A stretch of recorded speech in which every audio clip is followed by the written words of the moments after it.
Hey, gorgeous souls, and welcome to the Midlife Purpose Project. I'm your host, Katie Farinas, a yoga teacher and soul purpose coach. And just like you, I'm navigating the wild, beautiful, and sometimes messy terrain of midlife. This is the space where we unpack the shifts happening in our bodies, minds, and souls. We're diving deep into the questions that rise up when everything seems to be changing. Think of this as your toolkit for making sense of this powerful phase of life. We'll have honest conversations, belly laughs, maybe a few tears, and a whole lot of growth.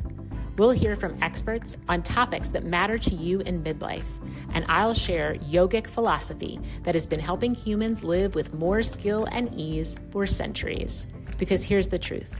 Everything you've been through, every challenge, every joy, every heartbreak, has been training you for this. You're not broken, you're not lost, you're stepping into your power. So come on in, embrace the mess, the beauty, and the absolute magic of midlife.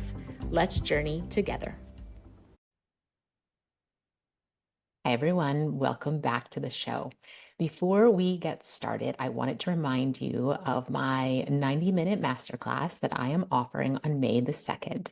It is a free masterclass come out of the results of the survey, the community survey that I did earlier, I guess about a month ago now. The survey is still open and I am still collecting data. So if you haven't filled it out, please use the link in the show notes, or you can find the link in my bio and Instagram.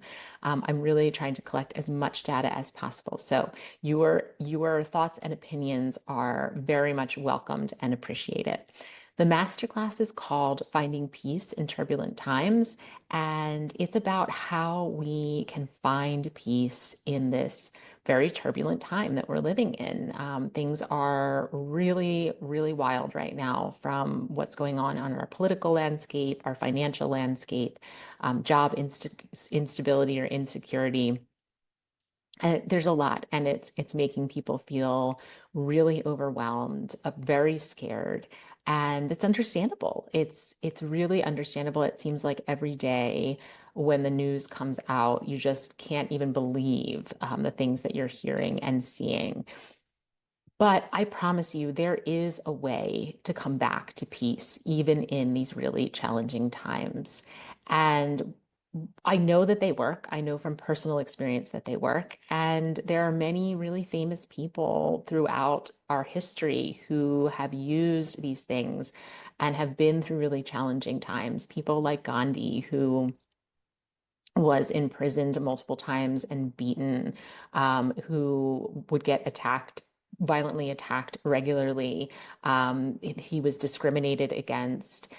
He really faced tremendous personal and political challenges, but he maintained that inner peace throughout it all. And so it is possible.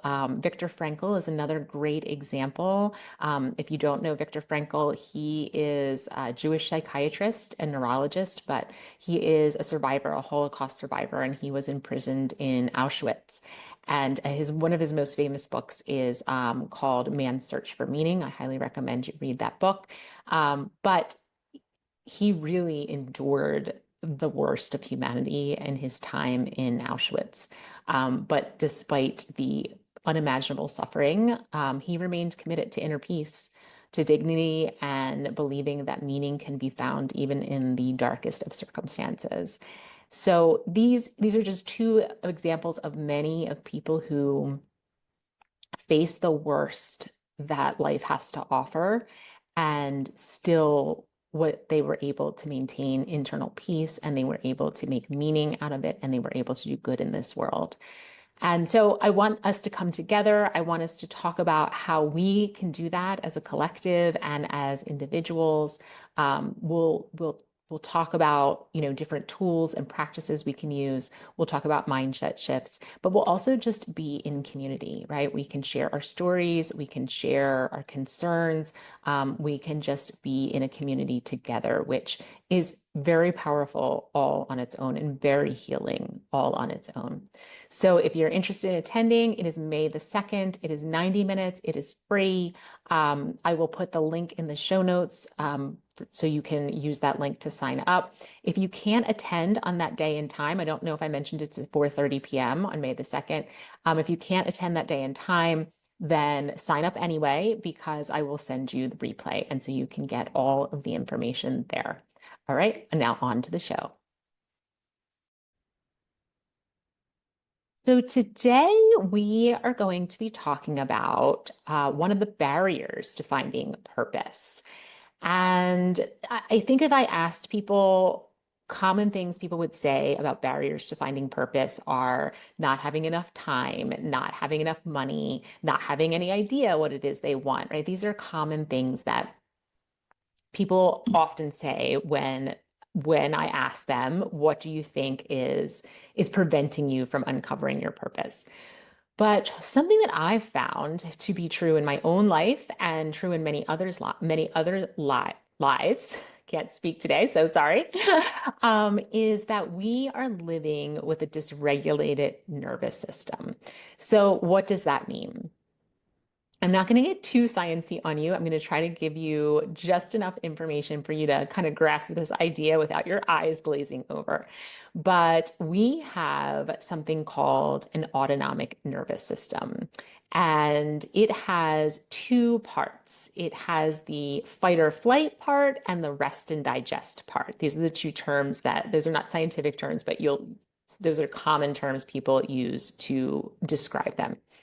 And for many of us, we are living in that fight or flight part of our autonomic system much of our lives. There's something else called the Polyvagal Theory, which basically says that if you could envision a ladder, they call it the polyvagal ladder. At the bottom of the ladder, our nervous system is so overwhelmed that we may find that we are depressed, we have trouble getting out of bed, functioning, thinking clearly, doing the things that we need to get done in the daytime. We feel so overwhelmed that even small tasks seem like extremely big hurdles. That's what's called dorsal vagal. If you move up from that slightly on the ladder, you go into sympathetic activation. And this is where you may have heard someone say, we needed this in historically throughout our evolution of our species to run away from the saber-toothed tiger, right? So we saw something that was a threat to our lives. The sympathetic nervous system was activated, and it gave us the ability to run really fast and hard, to climb, to, be superhuman almost, to get away from the danger to our lives and to save ourselves.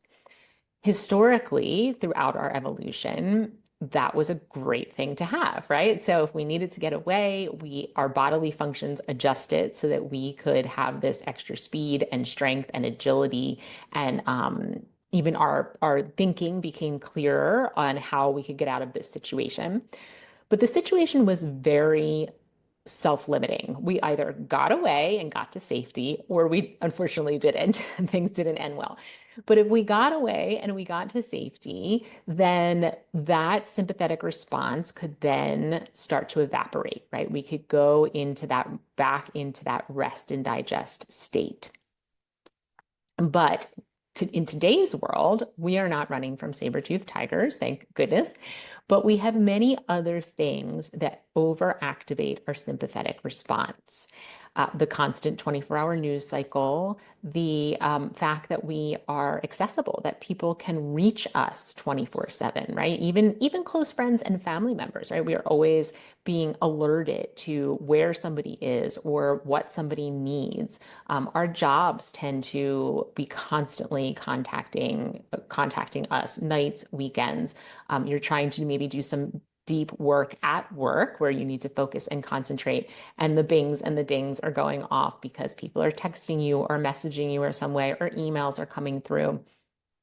And this constant alerting sends our nervous system into overdrive.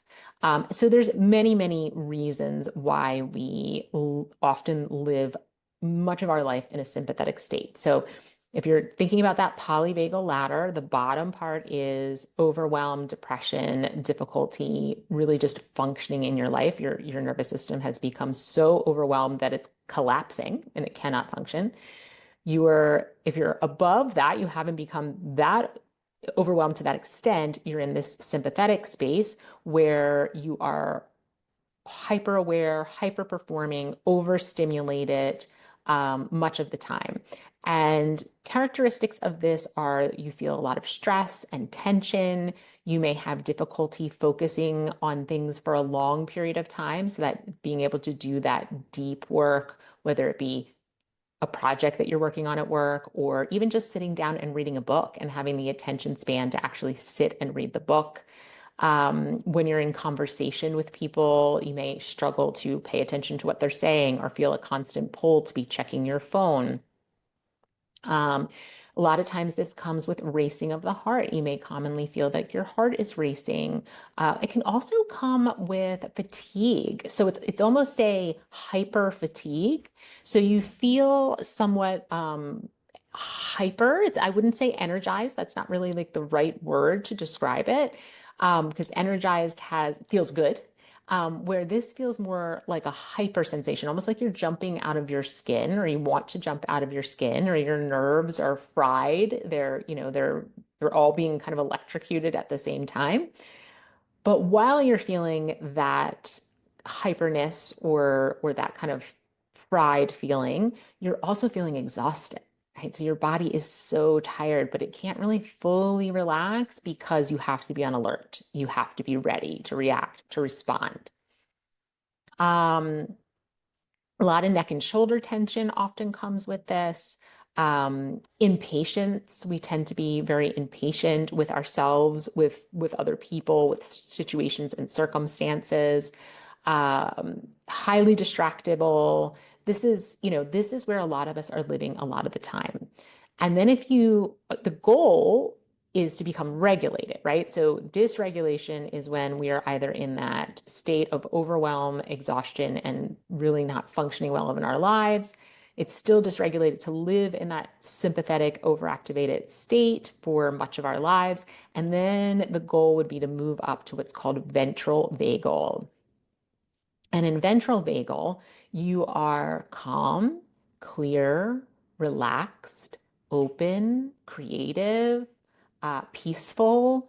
You can focus clearly. This is where we want to be spending much of our time. This system that we have is meant to be flexible. We are meant to move up and down this ladder. There are also combined states, which we won't get into today because I don't want to get into too much of the science, but there's also combined states. It's meant to be a fluid system, right? We can't always be in that incredibly peaceful, open, creative, you know, in that stage, we also feel very interconnected. So interconnected meaning very connected to everyone around us, to ourselves, to something higher than ourselves, to nature. It's a beautiful state, all flow. These are all where those states occur. We can't always live there, but the question is, where are you living most of the time? And are you able to return to that ventral vagal state? Are you able to return to that state of inner peace and calm when you recognize that you're not there? Um, and I think for many of us, the answer to that is no, because of neuroplasticity, right? So, neuroplasticity, you may have heard the expression neurons that fire together, wire together, meaning that the more your brain practices anything, whether it be learning how to play the guitar or learning how to play a sport or being in sympathetic response, being overactivated, the easier that thing comes to you. There's another term which is kind of related, muscle memory, right? Sometimes you've done something so many times that you don't even need to think about it. Your muscles just do it.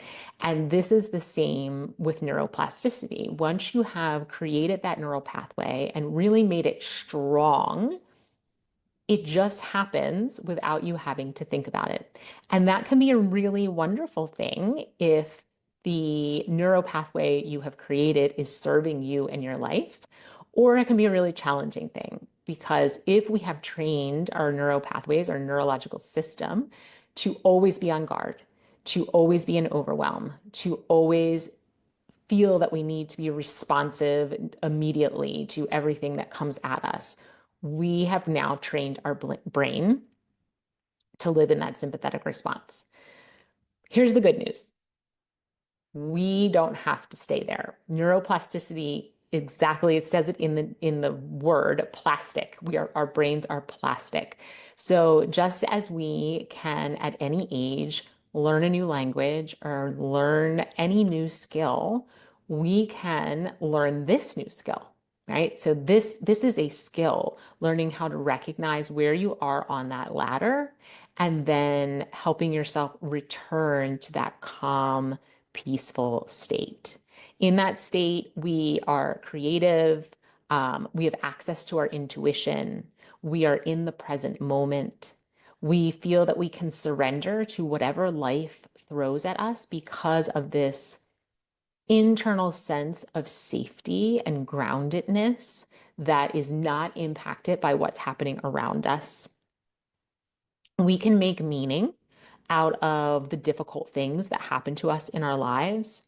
And we come out of hyper focus. So when you're in that sympathetic or dorsal part of the ladder, we often become hyper focused and we become hyper focused on the negative, right? We have a negative bias. That's just something that is built into our systems, generally speaking. But we become so hyper focused on the negative that we actually block out any and all good things that are happening around us. We just don't see them. We don't recognize them because it's like taking a camera and putting the most intense, what's the thing that you use to focus a camera? Lens. I think it's called a lens. The highest magnification that you possibly can put on the camera and only focusing in on one particular thing versus taking that lens off and putting on one that allows you to pan out, right? And see a panoramic view of what is happening around you. When you're in that ventral vagal neurological state, that's what happens. You can pan out and you can see, yeah, you can say, yes, I do see this bad thing that's happening, but I also see this really beautiful, magical thing that's happening. I see both, right? And that's what we want. We don't want to necessarily pretend that nothing bad is happening or ignore that these things are going on in our world, but we want to be able to hold them while also holding the magic and the beauty and just the tremendous amount of love that is available to us.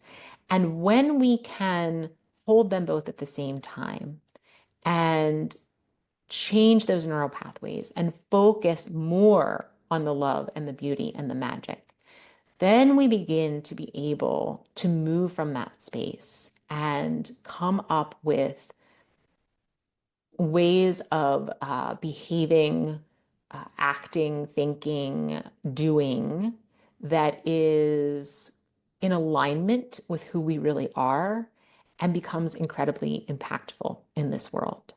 So, which comes back to our dharma, right? Comes back to our soul's purpose.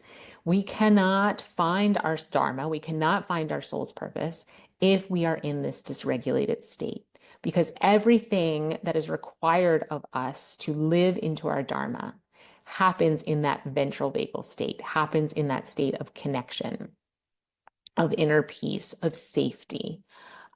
We need to live there a lot in order to be able to peel away all the layers that don't serve us and find what does serve us, find our soul's purpose. When you're in fight or flight, purpose feels like a really lofty and necessary goal. You are primarily just trying to survive the day, the hour, the minute, right? I don't have time to think about purpose. I just need to be able to get through this day. So if you want more purpose in your life and meaning in your life, the very first step is to retrain your nervous system to live in this ventral vagal state of peace, openness, awe, magic, gratitude, love, creativity, flow, right? This is where we need to be a lot of the time. As I mentioned, it is a fluid state, so we're not going to live there all the time, but it has to be accessible to you on a regular basis. So how do we do it? How do we I had a Dr. Joy Mellon. If you listen to that episode, I can link it in the show notes. She called it spiraling up. So she would say, when you find yourself in a really bad mood or you're really stressed out, you need to know how to spiral up. And if we think about that in relation to the polyvagal ladder, it's very interchangeable, right? Wherever you are on that ladder, our goal is to get to the top of the ladder, that ventral vagal state. So we need to climb the ladder or spiral up. And how do we do that? Especially when, I'm realistic about what's going on in your personal lives, right? There's what's going on globally, but there's also what's going on in your personal lives, right? Working, maybe still raising children, maybe financial struggles, health struggles, relationship struggles, right? We all have a lot going on. So how do we do this? Or how do we begin to do this? I'm going to give you 4 steps today. And these are not the only ways, but these are really effective ways. And I think they're a really great starting point, jumping off point for beginning to retrain your nervous system. So the first one is awareness, right? Everything begins with awareness. We cannot change what we are not aware of. So just beginning to tap in throughout your day and recognize or become aware of where your nervous system is at. And that can be very physical, right? You can identify it by how you physically feel or how you emotionally feel. So are you feeling so overwhelmed that you are having trouble even completing a task, right? Maybe if that's the case, maybe you're in that dorsal vagal state, or you just feel you slept 10 hours last night. Haha, I hope any of you slept 10 hours last night. But you feel completely exhausted.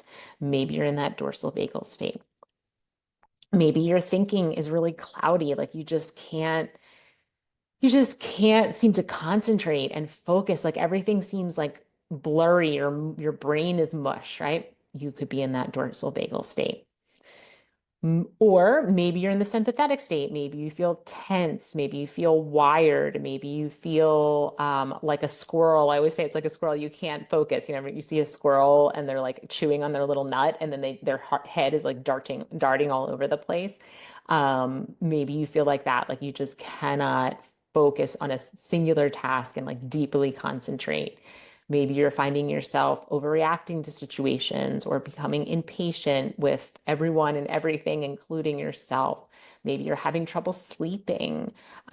These are all sympathetic responses. These are all things that happen inside your body when you are sympathetically activated, right?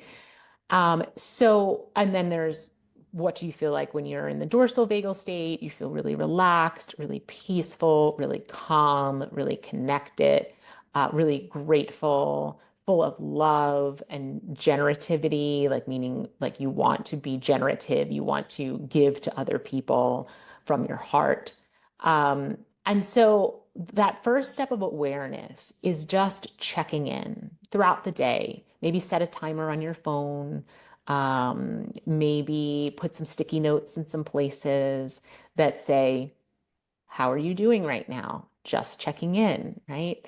And go to your body or reflect on your emotions and decide where you are on the ladder. So that's the first key, right? Awareness is really the first step in anything we talk about on this show. I think it's the first step in anything in life is awareness. Once you become aware, there has to be a self-compassion piece, a gentle acceptance. So let's say you check in with yourself and you realize that you're really sympathetically activated. you're super tense, you're yelling at your kids, feel like you're ready to jump out of your skin, your heart's pounding, you are super activated. Sometimes there's some shame and guilt that comes along with that we feel like there's something wrong with us for being in that state. That, we don't want others to know that's how we are feeling. And so we try to hide it. I want you to try to do your best to have some self-compassion, because whether you're sympathetically activated or in that dorsal phase where you're just super overwhelmed, you are suffering. That is suffering, right? And whether you think that that suffering is legitimate or not, I promise you it is. It is legitimate suffering that you are experiencing. And the best thing that you can do for yourself is to have self-compassion. I did a whole episode on self-compassion. I'll link that in the show notes as well. But the short and long of it is that we often think that um, if we ignore, if we chastise, if we judge and blame ourselves, that we will quote unquote do better, right? We will not get overwhelmed. We will not get, angry at our partner for no reason. We will be able to focus, right? I'm just gonna white knuckle myself into focusing. But the research is very clear that does not work. What works is self-compassion. So if you become aware, you check in, what state am I in? I'm in a state of suffering. I'm going to choose to accept this and have self-compassion. That's step 2, choosing to accept and have self-compassion. And you can do this by placing a hand over your heart or giving yourself a gentle hug, some sort of gentle, loving self-touch is really effective. And then you can close your eyes and say, I am safe, I am held, I return to the peace within. Or you can say, this is hard, I am hurting, and I choose to meet myself with love and care.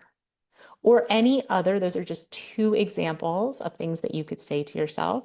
But you can choose your own self-affirmation, whatever speaks to you.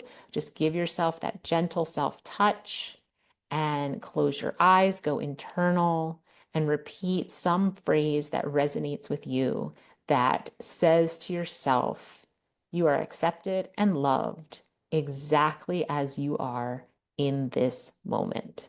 I see your suffering and I am here to hold it for you. Okay. So that's step number 2. Number 3, we're going to connect to the present moment. So the fastest way out of these, I would say, undesired neurological states is to come to the present moment.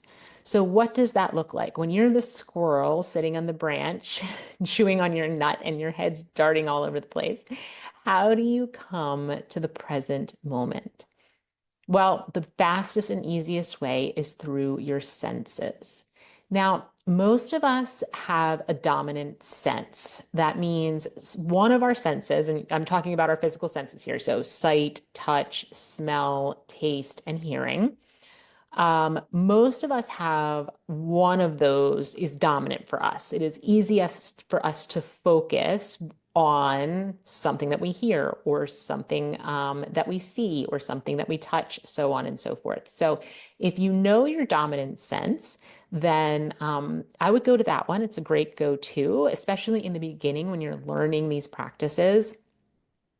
As you become really adept at these practices, you might want to challenge yourself to go to a sense that is not as easy for you. So for me, my 2 easiest senses are hearing and sight. So I usually go to one of those when I find myself in this overactivated sympathetic response and I really need to come back to center, to calm my nervous system, to feel peaceful and grounded. I will either close my eyes and listen intently to something, or I will keep my eyes open and focus intensely on something by looking at it. but you know you and you know your body. So whatever sense that you choose, and you also, by the way, can choose multiple senses, right? So you can maybe visually focus on something for a little bit and then switch over to maybe something you hear something in your environment that pulls you away from the thing that you were looking at, and now you focus on that thing that you're hearing. Maybe a smell starts to come in, and now you focus on the smell. You don't have to force yourself to stay within that one sense as long as you are staying within the present moment.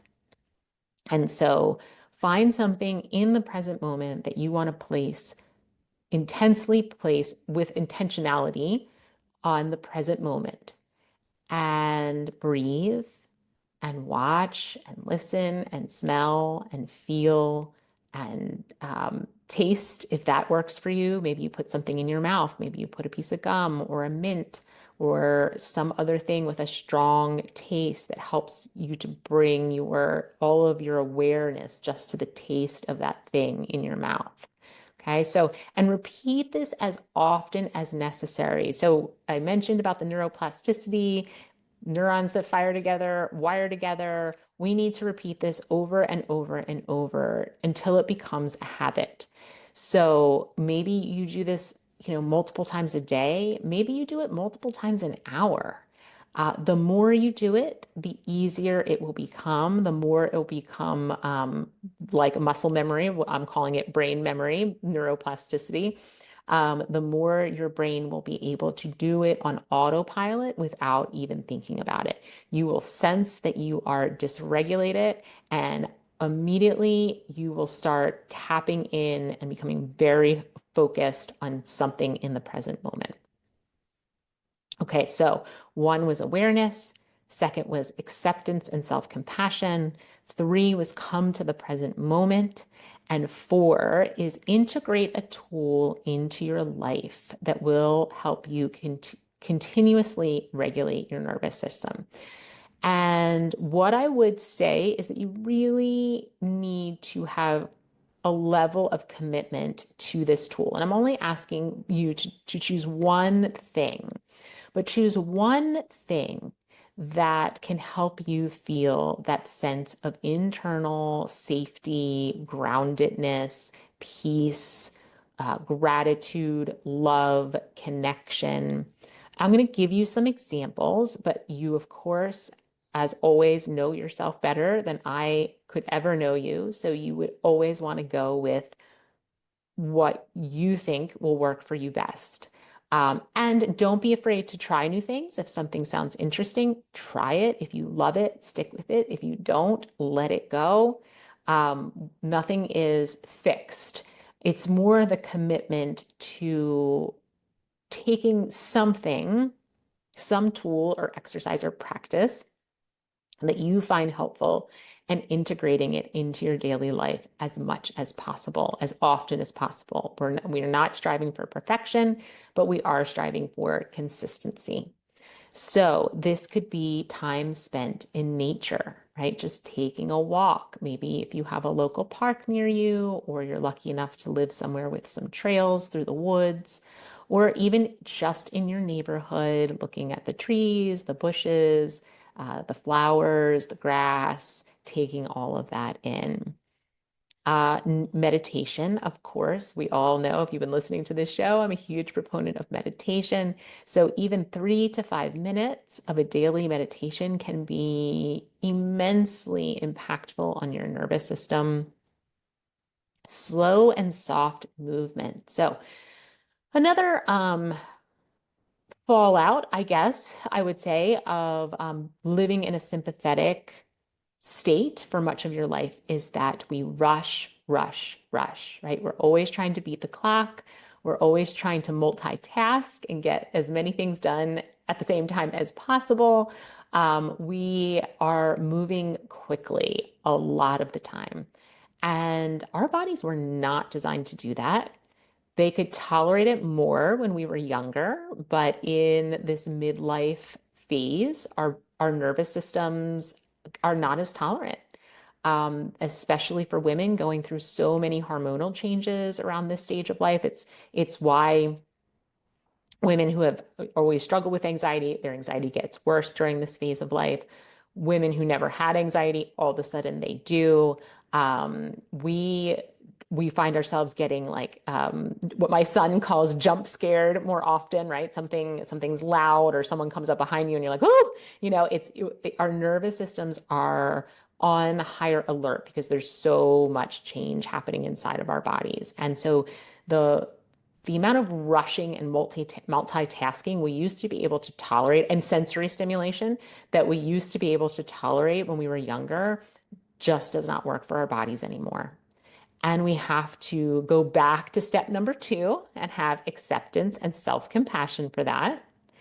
And then intentionally decide that we are going to move slower. We are going to stop with the multitasking. That doesn't work anyway. FYI, all the science shows it doesn't work, all the research. We are going to drop things off of our to-do list that don't need to be done so that we can not feel like we can let go of that racing of the clock sensation in our bodies or that never ending to-do list, right? Even if, and I did an episode on this too as well, I'll try to find that one and link it in the show notes also. But even if you choose to do one thing slowly, like maybe you make a cup of coffee very, very slowly, or maybe you choose to take your shower very, very slowly. I teach a slow flow yoga class. I think those are wonderful, where the whole intention of the class is to move slow. The slower, the better. And just see how your nervous system responds. Breath work is another great one. There's a lot of breath work options out there now. If you feel that you're living in this overstimulated neurological system, if that's where you are living right now, I encourage you to do slow breath work. So there's a lot of breath work out there where you breathe fast and hard. And that is actually damaging to a nervous system that is already overwhelmed and overexcited. It's really exacerbating your nervous system's overexcitement. So you want to do breath work that is slow and steady. So maybe you inhale for 4 and you exhale for 6. Or you do something called box breathing, where you inhale for 4, hold for 4, exhale for 4, hold for 4, and you just keep repeating that pattern. Maybe you want to do something called 3-part breath. I have episodes on 3-part breath. I have episodes on box breathing. So you can find those if you're not sure what those are, and I'll try to link those as well in the show notes. But finding some form of just very slow, deep breathing. And then grounding would be my last one. So similar to nature, there's being out in nature, but then there's specifically grounding. So that's when your feet come in contact with nature. So this could be walking around on your grass outside or walking in the woods. I see many people walking in the woods with nothing on their feet. It could be going down if you live near a lake or a beach, walking around there with your feet, into the sand or on the rock.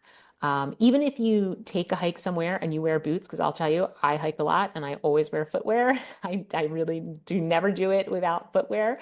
But what I'll do is I'll take a break somewhere. I'll take a break, I'll take my shoes off, have a little water or a snack, and keep my feet firmly planted on the ground. And that's how I get my grounding in when I'm out in nature. So lots of different ideas. And then the last one is to create a morning ritual. And so this morning ritual could involve any of these things, right? Maybe your morning ritual is to do a meditation or to do a little breath work or to spend a few minutes out in your grass in bare feet. Maybe it's to make that first cup of coffee very slowly and softly, or take that morning shower really slowly. But doing these things in the morning has tremendous benefit for the rest of your day. So if you can make any of these tools and practices work for you in the morning, then I highly recommend it. All right, so those are the 4 steps to begin regulating your nervous system, so that you can come out of fight or flight. You can spiral up that polyvagal ladder to that ventral vagal state where you can be peaceful enough, connected, calm. You can have that panoramic view, and you can be creative, and you can start feeling safe enough to walk towards your purpose here in this midlife, and meaning making, of course, taking what's going on around you, whether that be in your personal life or what's happening on a more global scale, and starting to make some meaning out of it and using those challenges as fuel for you in your personal life and your soul's purpose, your dharma, the reason you're here and what you're meant to do. As always, I want to hear from you guys. So if you're on Spotify, please comment there. Otherwise, you can email me. You can DM me on Instagram. I'd love to know what you think. And I hope these steps are helpful. And let me know. Have a wonderful week, my friends. Thank you for joining me on this journey of self-discovery here at the Midlife Purpose Project. I hope today's conversation sparked something deep inside of you, made you laugh, or reminded you that you are never alone. Remember, it's never too late to reconnect with your soul's purpose and live a life of meaning. If you enjoyed this episode, please subscribe, rate, and review the show, or share it with someone who could use a little inspiration. It really helps the show reach more women and helps me keep the content ad-free. Join me next time as we continue to explore what it means to live with purpose in midlife.